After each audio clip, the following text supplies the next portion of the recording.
اس کے بعد ایک سوال یہ ہوا کہ کیا میت کو قبر میں پتہ چلتا ہے کہ اس کی قبر پر کون آیا ہے یا وہ اپنے گھر کے حالات سے واقف ہوتا ہے؟ رضوان بھائی نے فیصلہ آباد سے یہ پوچھا۔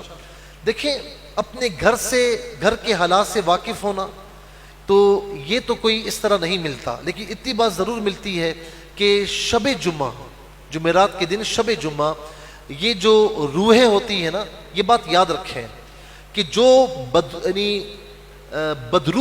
بدروح اس معنی میں نہیں جو ہمارے یہاں مشہور ہے، یعنی جو گناہگار روحیں ہیں، جو نافرمان روحیں ہیں، تو ان کو تو کوئی اجازت نہیں دی جاتی، وہ اسفل سافلین میں قید ہیں۔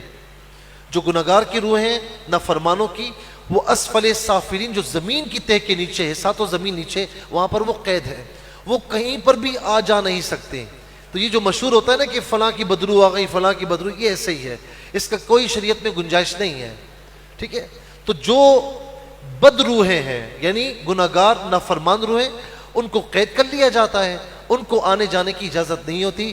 جو مسلمان روحیں ہیں اور جو نیک روحیں ہیں، تو وہ شب جمعہ اپنے گھروں پر آتی ہیں اور دیکھتی ہیں کہ ان کے گھر والے ان کو ایصال ثواب کر رہے ہوتے ہیں، دعائیں مغفرت کر رہے ہوتے ہیں، تو دعائیں دیتے ہوئے چلی جاتی ہیں۔ اور اگر وہ دیکھتی ہے کہ کوئی خیال نہیں رکھ رہا، کوئی دعا نہیں کر رہا، تو پھر وہ کہتے ہوئے جاتی ہیں کہ جس طرح تم میرے ساتھ کر رہے ہو تو تمہارے ساتھ بھی اللہ تبارک و تعالیٰ ایسا کرے۔ تو یہ مضامین ہمیں احادیث کریمہ میں ملتے ہیں۔ تو کیا میت کو قبر میں پتہ چلتا ہے کہ کسی قبر پر کون ملنے آیا ہے؟ دیکھیں، میت ہمارے لیے ہے، وہ مردہ ہمارے لیے مردہ ہے، لیکن جیسے ہی قبر میں دفنا دیا جاتا ہے یا جیسے ہی برزخ کے معاملات شروع ہوتے روح لوٹا دی جاتی ہے۔ مر ربک ما دینک ما کنت تقول فی حق ھذا الرجل، 3 سوالات ہوتے ہیں نا، تو وہ سوالات کب ہوتے ہیں؟ جب وہ روح اس کی لوٹا دی جائے۔ وہ جواب دیتا ہے باقاعدہ، ربی اللہ دینی الاسلام ھذا نبینا، وہ جواب دیتا ہے صلی اللہ علیہ وسلم۔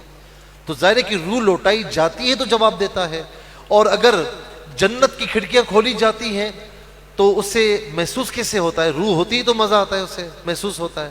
اور جہنم کی کھڑکیاں کھولی جاتی ہیں تو ظاہر ہے کہ روح ہوتی ہے، روح کا تعلق جسم کے ساتھ ہوتا ہے، جو روح کا جسم تھا اس کے ساتھ تعلق رہتا ہے اس کا۔ تو اگر جو ہے گناہگاروں کی روح ہیں تو تعلق رہتا ہے ان کا، تو انہیں ظاہر تکلیف محسوس ہوتی ہے، تو اسی لیے جہنم کی وعیدیں سنائی گئی ہیں۔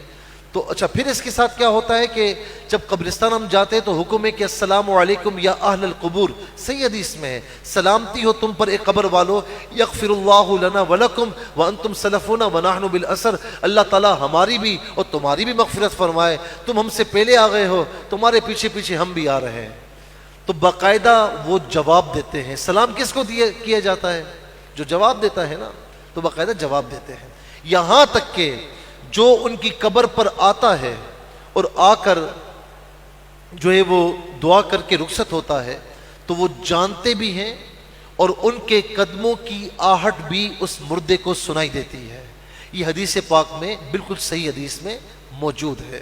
اسی لیے کہا گیا کہ مردے کے آپ سرہانے سے جو ہے وہ حاضی نہ دیں، بلکہ اس کے جو ہے وہ پاؤں سے حاضی دیں تاکہ اسے تکلیف نہ ہو۔ ظاہر ہے کہ آپ سرہانے لیٹے ہوئے ہیں، کوئی سر پہ آگے کھڑا ہو جائے تو آپ یوں دیکھیں گے نا، یوں کر کے، اسے تکلیف نہ ہو۔